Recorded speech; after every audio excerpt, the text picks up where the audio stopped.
Hello, my name is Nicholas Zaki, And I am TJ Kim. and we are interviewing Professor Benach. So, can you tell us a little bit about where you're from, or what got you interested in microbiology? Anything? Well, I started being interested in microbiology because when I was a kid, I lived in a tropical country, and one of the things that used to fascinate me was how you could have, for example, a piece of wood that would get full of fungi or fungus, and in a matter of excuse me, 2 or 3 weeks, that piece of wood would be almost completely degraded. And it became very apparent to me that this was a very powerful thing, even when I was a kid and I had no understanding of what a fungus was, or for that matter, even a bacteria. So when I went to college, I started taking a number of biology courses, but the one that I liked the best was microbiology. I like to see, I like to see things growing, just by plating them, by putting things in culture, taking a swab out of your mouth and seeing how much how much flora, how microorganisms you actually had in your mouth. So then I went and did a PhD, and at the time I worked with malaria and mosquitoes. So when I went for a fellowship, I started looking into ticks and another organism that it's called Rickettsia. It's a bacterium, and I was trying to understand the relationship between the ticks and the bacterium, and this brought me to Long Island because there was a lot of rickettsial disease in Long Island. So I started to work with that, and one thing led to another that led to another organism which is called Babesia. Babesiosis? Yes, do you know babesiosis? I studied it a little. Oh, very good. It's a protozoan organism like malaria, but instead of being transmitted by a mosquito, it's transmitted by a tick. And from then on, we went and literally stumbled on the organism that causes Lyme disease, which is a spirochete. Spirochete is a bacteria. It's an organism that it's a pretty unique bacterium because it's long, very thin, and it has a spiral or a wave-like morphology. So then that was way back in 1983, and I've been working with Lyme disease ever since. That's very interesting. Is there a specific reason that you chose Stony Brook University as your research? Well, it didn't. No, there wasn't. I got sent to Stony Brook because I first started working with the state health department because of the outbreak of Rocky Mountain spotted fever, and I was supposed to work with that at the time. So I was based here at Stony Brook, and then I made the transition from the state health department into the university in the late 80s. That's very interesting. So no, I did not choose Stony Brook. It sort of chose me. I saw that you have your own Wikipedia page that is very, very, it's amazing in all honesty, because I don't know anyone that, it's actually an honor to sit with you and talk to you right now. Well, I don't know that that's such a big deal. I know very little about Wikipedia. Yeah, it's not very credible source. Yeah. But I mean, I would hope that I've done better things than that. Yes, of course. Yeah. Can you give us a little bit of, can you tell us about your research that you're doing right now? Tell us what it's about. Well, the research is still on the spirochete, which, by the way, it's the genus of the spirochete is Borrelia. And this is a Borrelia burgdorferi, is the name and the genus and the species of the organism that causes Lyme disease. And we look at, or are trying to determine how this organism actually causes the disease. How does it do what it does? And very importantly, we try to understand how this organism adapts from being in a tick, which is half of its life, to being in a person, which is the other half of its life, or for that matter, an animal. Like a deer, right? Not a deer. Not a deer. Not a deer. If you want, I can go over that. But let's say a field mouse. Mm-hmm. I could include a dog in that, but not a deer. Oh. Do you want me to go on Yes, over that? please. Okay. So you need three components to get Lyme disease. You need the tick, you need the Borrelia, and you need the patient. Now the tick lives, the tick is a blood-sucking arthropod. So the tick feeds, this particular tick feeds on deer. It also feeds on mice. It gets the infection, it gets the Borrelia from mice. And then, after it molts and it goes through its life cycle, it can feed on a deer. Therefore, the name of the tick is the deer tick. But the deer doesn't get Lyme disease. So the deer is very, very important for the life cycle of the tick.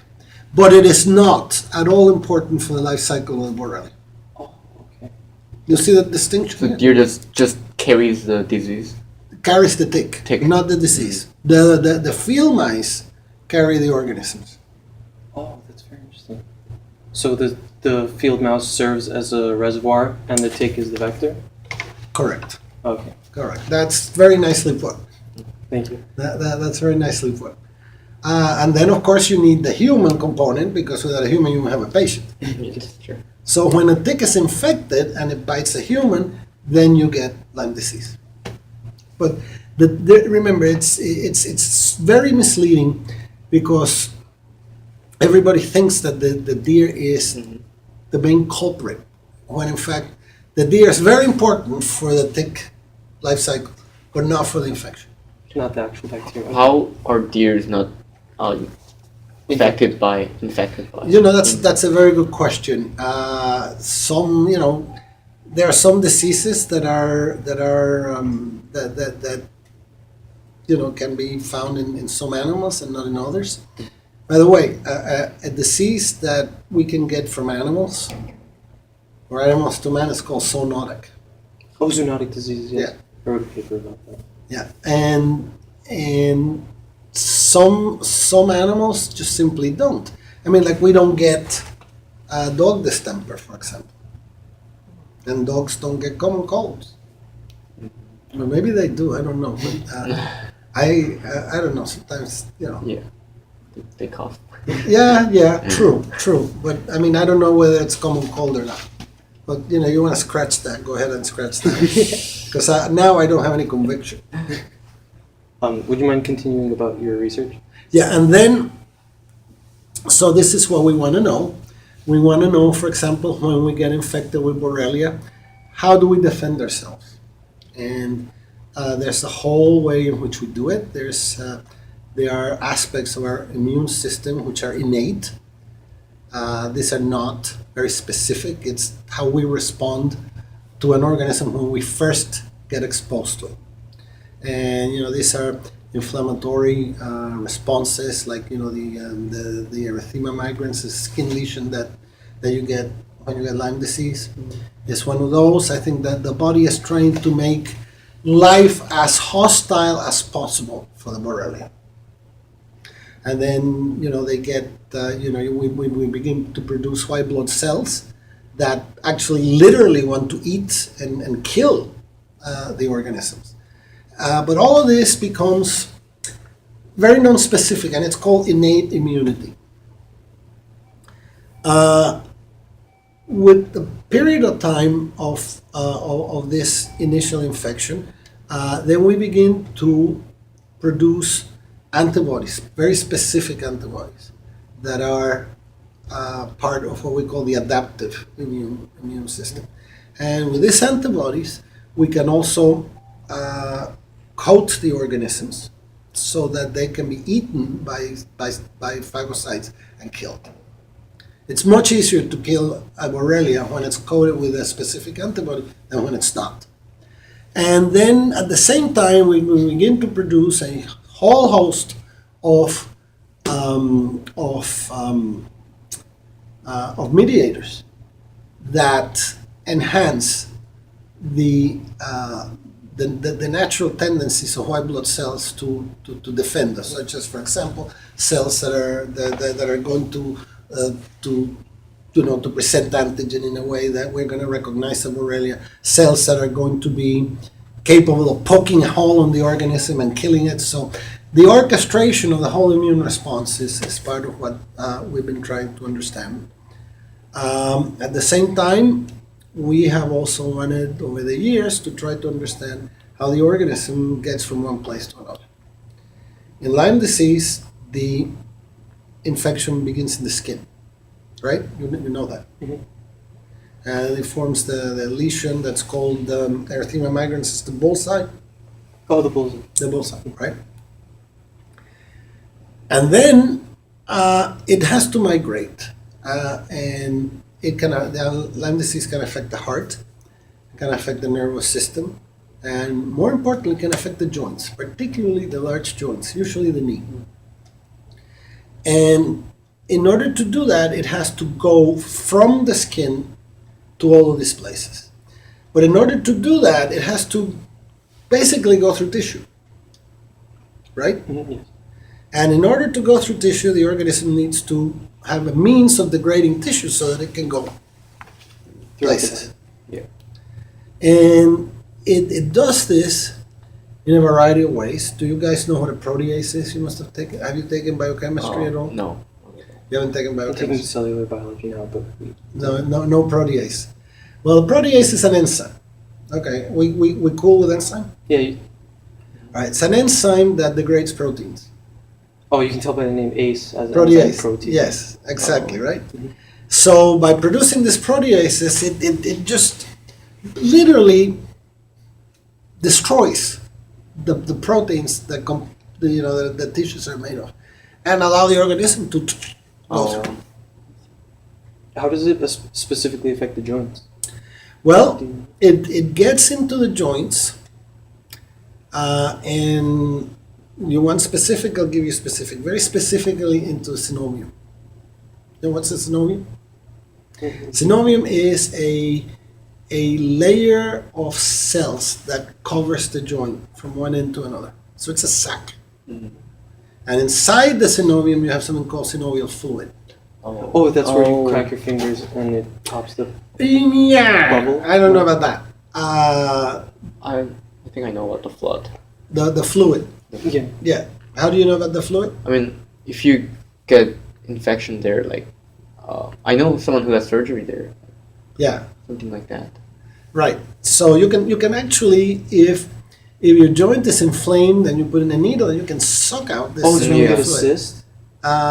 Well, it's not a cyst, but it's a reduced space, and when it's very inflamed, you can pull out the fluid and actually relieve the pain and the discomfort. Oh.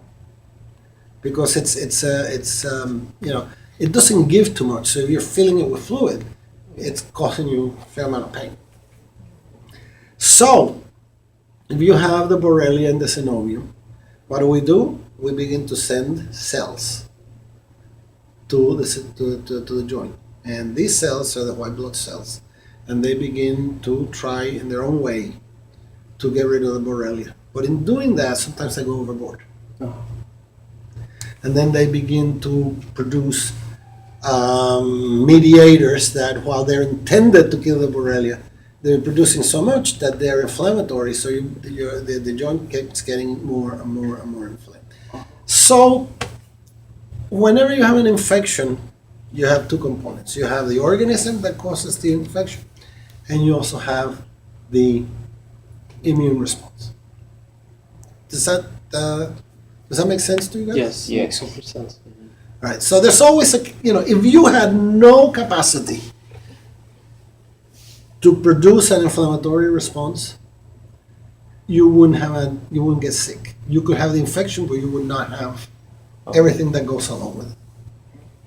And inflammation is the hallmark of just about anything. I mean, if you get a pimple in your skin, what is that? What's the pimple? Is it pus? Well, there's pus, but yes, it's the inflammatory response. Oh, it's meant to kill the. It's Foreign. meant to kill the invading organisms, Oh. but then you get it goes overboard. I mean, when you have a cold, right? Like our and then temperature. you're coughing. You're coughing all the gunk. What's that? That's the immune system trying to. Correct. And fever, the Same temperature thing. goes up. To kill. Same thing. Same thing. So the infection, don't forget, it's always a two-part. It's the infecting organism and the response. When I was in my class in junior year of high school, and we were learning about the 1918 flu pandemic, and my teacher told us that it wasn't really the flu that exactly killed most of the people. It was the immune system overreacting, and also it was weakening the body's ability to fight, and then they'd get bacterial infections, and then all of that would cause them to die. Mm-hmm. That's pretty accurate. That's pretty accurate. But it's the same thing. It's the same principle. So if you walk out of here today with anything that you should keep in your head is the dual nature of what an infection is: the organisms and the response. Okay. Mhm. So anything else? Yeah, would you mind continuing about what you're doing to research? I read something about lipid rafts. Lipid raft. Yeah. That's the last thing we're doing. We discovered in trying to figure out how these antibodies work to the Borrelia, that these organisms are pretty unique among the bacteria because they have these domains on the membrane that are made up of cholesterol and sugars, and probably proteins as well.